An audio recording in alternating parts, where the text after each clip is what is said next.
You see, when you create the new crust along these active volcanism, in fact, all along that 42,000 miles are active volcanoes.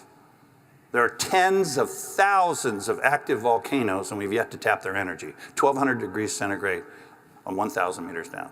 Tens of thousands of them for 42,000 miles. The only ones that have done it are the Icelandic people because they're living on it. They know how to live with what they call the Midgard serpent. All the homes in Reykjavik are heated geothermally. Everything there is all on geothermal energy, and they're now looking at how to microwave it. How do they export their energy? And we have yet to really look at these tens of thousands of active volcanoes. Talk about a power source in situ, right there. And you need surveillance system, power's right there. Continuous for millions of years. But you'll also notice to the right of those active volcanoes are the oceans all cut up. And that's because no sooner do you create the lithosphere in this volcanic process, you then rip it apart. In the process of ripping, you create tens of thousands, millions of cracks. And that water goes down those cracks, gets near the magma chamber, interacts, and that's what leads to these geothermal vents. Everything you see in this picture is copper, lead, silver, zinc, and gold in commercial concentrations. Those are ore bodies. Now, extrapolate that.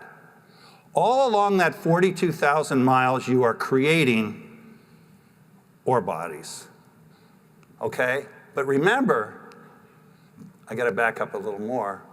The entire ocean crust was there at one time.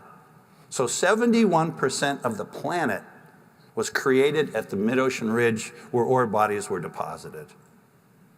And we've yet to start mining them. A new Australian company off of Papua New Guinea has just begun doing the first mining of these what are called polymetallic sulfide deposits. So think about the economic potential in these rich deposits. And then think about what really blew the world away was when we found the first hydrothermal vents. Because we've been taught in our biology books that all life on our planet was due to photosynthesis, and that plants were able to capture the energy of the sun and turn it into carbon, and then animals ate the plants and animals ate the animals, and that was the food chain. And that's why when we first began diving in the deep sea, it was like a desert. There's no plants in the deep sea. There's no sunlight. The average depth of the ocean is 4,000 meters. You lose the sunlight at less than 1,000 meters. So there was no plant life. So you wouldn't have a lot of life. So when we first began exploring the mid-ocean ridge, we as geologists, we don't like plants. They cover things. We love forest fires. We get to see the rocks. Okay. So we loved it down there. Because, I mean, when you were down there in the mid-ocean ridge, you were looking at, ground zero, not covered. You were looking at the bedrock, but not much life. And then, so imagine we're driving along in the submarine and we go, what the hell is that?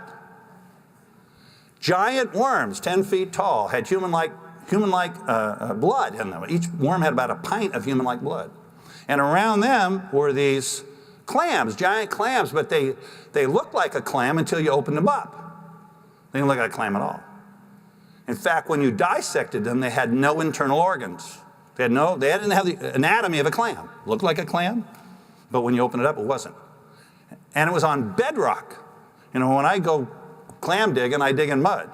They're on bedrock. Now, how the hell are they living on bedrock? And in such gigantic size? Well, that's because in their body is a bacterium we didn't know existed. Had to create a whole new phylum and a whole new kingdom for it, called an extremophile. An extremophile that had figured out over eons of time how to replicate photosynthesis in the dark chemically through a process we now call chemosynthesis. And in fact, we now believe that this is where life began on our planet, in these hydrothermal vents, because they've been around billions of years. So those of you that have trouble being related to a monkey, try that. Okay. And it's probably pervasive throughout the universe. And it's certainly high probability you drill into Mars. NASA's going to do it, I can tell you. They're going to go up there, they're going to drill into Mars. They're going to find this sucker, and all we're going to hear about is life on Mars. Okay, cool.